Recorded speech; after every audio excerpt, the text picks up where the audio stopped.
Now it's time to welcome our next guest, Michael Eastham, the founder of Fellowship Financial Group in Altamont Springs, Florida. Michael is also the author of best-selling book, Common Sense Income Strategies. Michael, thanks for being back on the show. It's great to have you. It's always a pleasure, Dave. Thanks so much for having me. So I love having you on the show for two reasons. One, because you're a personal friend and I just enjoy visiting with you. And the other one is because we're talking about, as you know, taxes today. And a lot of financial advisors can talk about taxes in a tangential way, but being a CPA, you can add a lot more value. So first, I'd like to ask you, what are you seeing now under the new tax code? Some people are winning, some people are losing under the new tax code. Now that it's actually the rubber's meeting the road and taxes are getting done, how are people faring out overall?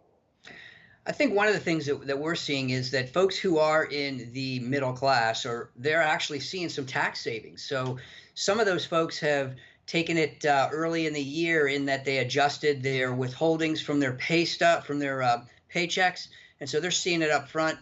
But others who are, they don't have a lot of deductions, they're really benefiting because the standard deduction has dramatically increased, especially for married couples. So that's having a pretty big impact.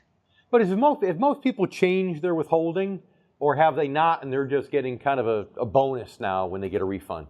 Yeah, most people have not changed their withholdings. A few that are a little proactive. In February last year, they went right ahead and made some changes, but most people are kind of waiting. It was kind of like, anticipation throughout the year to see what Santa Claus is going to bring them come tax time. So that's what we're seeing. Well, and economically speaking, as you help them right now change your withholding exemptions for this year, finally the president might get that stimulation of the economy that he wants as people get more money in their paycheck each and every month, or at least that's what you and I would certainly hope for. Michael, we need to take a quick commercial break, so please don't go away. We'll be back with more here on The Income Generation. You're watching David Scranton and Michael Eastham. We'll be right back.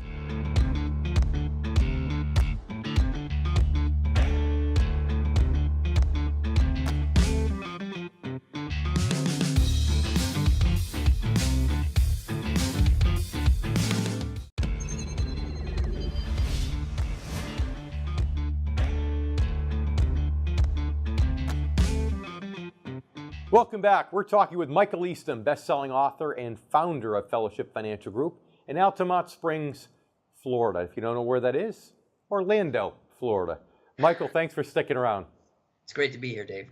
So a lot of people benefited from the tax law. I get that, but I know a few people were hurt. Who are the types of people, generally speaking, that maybe you're paying a little more tax now after the Trump tax plan got passed into law?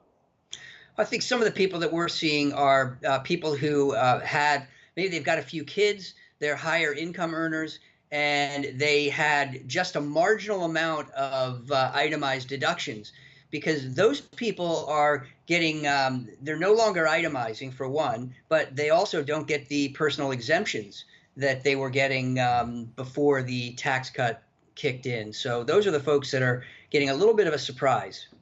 Or I'm sure some of your out-of-state clients, the snowbirds, if you will, who haven't quite yet declared residency in Florida, who have maybe from the Northeast, they have a high income tax, be it New York, New Jersey, Connecticut, or high property tax, and now they're limited as to what they can take.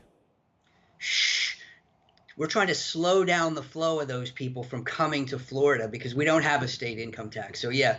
There is a big difference in of course those big tax states that they're getting hit pretty hard, especially if for those folks that are not able to take the state and local income tax deduction like they used to. I know you're trying. I don't know why you're trying to slow down, the flow. I mean, so what if, I come to your home for some great, well-made homemade pizza and it takes me 5 hours instead of 3 hours? What's the big deal, right? Why would we want to slow down the flow? Hey, if you're passionate about pizza, then it's worth the trip. It's worth the 5 hours for your pizza, Michael. Absolutely. Yeah. But in the minute or so we have left, what are some good tax savings ideas that maybe our viewers haven't heard so far under the new tax code that you think still makes sense for our income generation viewers?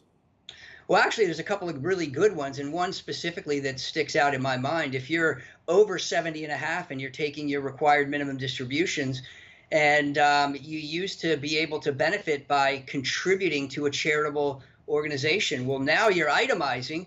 There's something called a qualified charitable distribution that that allows you to take the money from your IRA or qualified account, directly donate it to a charitable organization, and you don't have to report that money as income, but it counts as your required minimum distribution. So it has the same net effect of those charitable contributions. That's a great strategy. 15 seconds left. Any other words of wisdom for our income generation members? I think it's important for people to spend some time and be proactive about planning, especially for 2019 and beyond. There are some great opportunities to take advantage of, and you don't want to miss out, but you need to be proactive. And change your withholding exemptions, because giving an interest-free loan to the government is not smart business. Michael, thanks so much for being on the show again. And thank you. Stick with us. We'll be back in just a moment here on the Income Generation.